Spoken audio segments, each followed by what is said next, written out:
Hi, welcome back, and this is going to be another scent notes where I talk about a scent that actually has been released before, but I have a brand new batch out. It comes out every year for American Perfumer. It's called Madame Chouteau. Many you may be familiar with it, but if not, it is one of American Perfumer's editions. They obviously put out perfumes by independent American perfumers. They've done Hans Henley, Don Spencer Hurwitz, many others who are really great and at the forefront of the American independent perfume scene. I've had a couple that have come out, and the one that's coming with the new batch is, like I said, Madame Chouteau. This perfume is an extrait, and it comes in a 34-ounce bottle. There's only going to be 50 released in the batch. If you DM American Perfumer on social media, or if you email Dave at american-perfumer.com, you can enter to win, or you can enter to win a free bottle possibly, but otherwise you'll get one of 50, or try to get one of 50 bottles that's released. This perfume is one that I composed right before I launched Mirror Olfactive.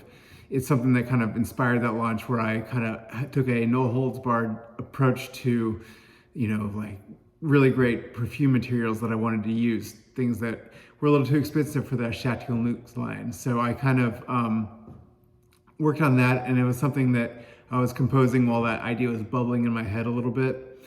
The notes include apricot, elmi, jasmine, jonquil, red jasmine, Devonna, mousse de St. Louis, yerba mate, sandalwood, and Thai oud. So starting from the top, apricot, it's one of the featured notes of this perfume. It's a very stone fruit forward perfume. It's highlighted by a natural apricot essential oil that from Robertet that's just completely outstanding. It smells like you took a big juicy bite out of the fruit. It's kind of fortified by a few different materials, but that is definitely that carries the banner of that one single material.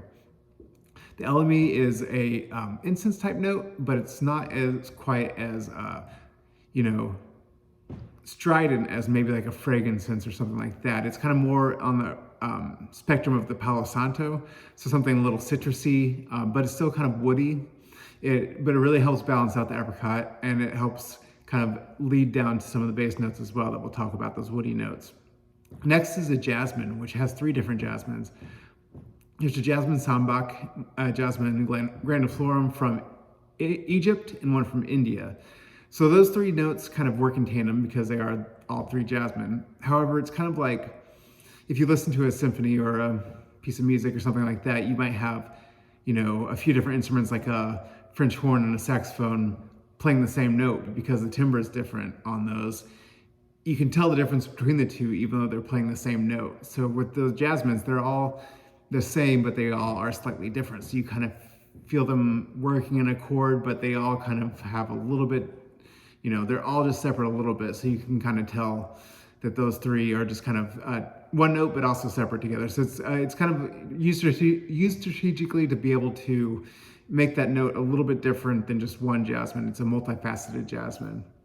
Next is jonquil. It's a cousin of narcissus or daffodil, but I think this one is a little more fruity, which goes really well with the apricot. It kind of grounds it because it's got kind of almost like a more musky undertone, not as much as narcissus by any means, but it still has musky undertone that I think really goes with apricot really well, but also the fruity aspects of jasmine, it plays together really well with that. Those are kind of balanced out by red champaca absolute. That one is kind of a little more powdery, not too much, but it's something that grounds the other florals and kind of separates them from the apricot top note a little bit. Next is Devonna, and this one kind of rounds it all out. It's a little fruity, slightly herbaceous, but really it's something that also reacts really well on the skin. And this one, like honestly, many of my perfumes, especially in the Mirror Olfactive line, I designed them to perform on skin, not on paper, because I want them to work in real world conditions. And Devonna is a material that just is outstanding on skin and really explodes on it. And I think that helps it really wear really well. The next I have is the mousse de St. Louis. So mousse de Saxe was a famous layer base from back in the golden age of perfumery. And it had, obviously from the name, it had oak moss in it. There's some vanilla. You have some geranium in it, and then there's isobutylquinoline, which is kind of a leathery material. So I kind of revisited that, but I modified it, which hence is the name Mousse de St. Louis. And I used instead of geranium, this time I used a Bulgarian Rose Absolute that I think is really great. It's a little bit spicier than the Damascone. I'm so bad at pronunciation, I never think to look it up. But the rose that I used previously, this one is going to be like a little more spicy, and but it goes really well, I think, with the perfume still. And you might not even notice it. It's something I just noticed because I smell it as I compose it and put it all together. In addition to that, there's going to be like a little bit of isobutylquinoline and that one, and then that's kind of like balanced out by also some other materials to make it not so piercing and green and sharp as normal. Next you have vanilla, which has some natural vanilla, also added with vanillus, which is a material that's like a little bit more of a dirty vanilla. And my use of it was inspired by in Guerlain. They would back in the day when they would make Shalimar, like early days, they would get vanilla that was a little more dirty, like some of the stuff that was not maybe considered the top level of the spectrum, because they wanted it to be a little bit more dirty because it would work more well in the base notes and it would be more multifaceted, have more to it, and just be something a little bit more interesting. And then finally, I use the Oak Moss Absolute to round it all out. That one's pretty straightforward. After that, you're going to get into also like a tiny little bit of a civet type material. It's a synthetic material, so that way there's no cruelty to animals or anything like that. It's that I just wanted to make sure I didn't do that because I'm just a softie when it comes to animals, so I couldn't do that. On the other hand, though, it isn't vegan because it does use beeswax absolute. So, but I just think there's a big difference between harvesting a beehive and being the crap out of a cage that it has a house cat so it pees all over and you scrape up the material. So, anyways.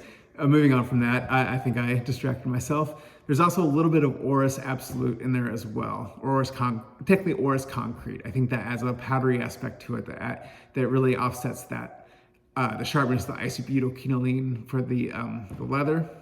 Then finally, we're going to go down, and I use a natural sandalwood oil that I've used before, sustainably harvested, but it's the beta style, the really good sandalwood stuff that's going to be a little more rich and buttery.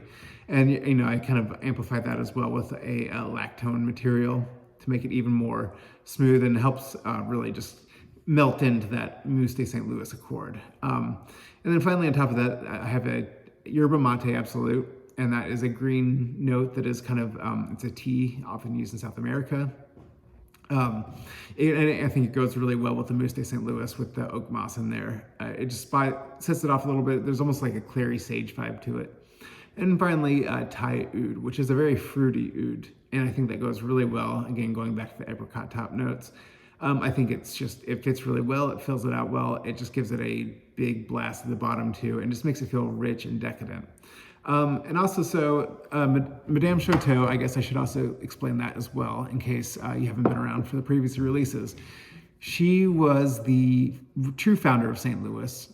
Her story is that she was in New Orleans during the early days of, Europeans coming to America, but her husband left her, and she couldn't remarry or anything, or get a job or anything because she was married. So, because of the laws of the time. So she moved to St. Louis with her son and her partner, who is Pierre Leclerc the Guest, who is known as the founder of St. Louis. But she is, when you dig down deep, she finds out Madame Chouteau, Marie-Therese Chouteau, she was the true, driver behind the whole thing. She had to live as his partner, couldn't, legally say anything because she wasn't allowed to, leave her husband or anything, but she was a truly amazing woman, brought her son, Auguste Chouteau, down here, who is credited as being the co-founder of St. Louis, even because his mother wasn't allowed to take credit for it. But,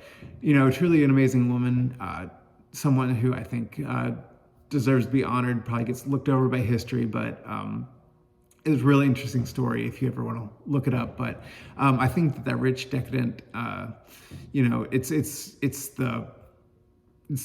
a sin befitting the founder of a city and someone who is, just a courageous woman who, would not be denied, would not, be stopped even though, so much was against her. So I think it has that indomitable spirit to it, kind of that reflects a lot of St. Louis. And, despite the adversity and the terrible stuff, there's a lot of great things going on that I think that, fighting against that adversity. But regardless, I'm off on a tangent, but this perfume is now available to, just like I said, get in touch with the American Perfumer at the American Perfumer, all one word, on Instagram, or go to american-perfumer.com or email Dave at american-perfumer.com to get in on the lottery. There are going to be 50 bottles released. If sometimes people, because we are giving away free bottles, sometimes people will enter to win the lottery and they'll back out, and shame on you if you do that. But if you do, that happens, and there, some people back out. We may put some on the website, but that's not a guarantee.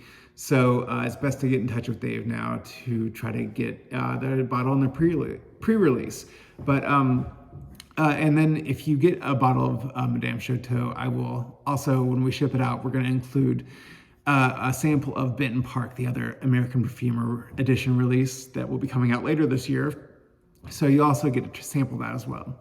So yeah, and I'll be back soon to talk about Red Skies, a new release for Mare Olfactive, and a couple more I have in the Mare Olfactive pipeline, and also Aguas Frescas, the new Chateauneuf scent that I have coming out this summer as well. So I'll talk to you soon, and thanks for stopping by.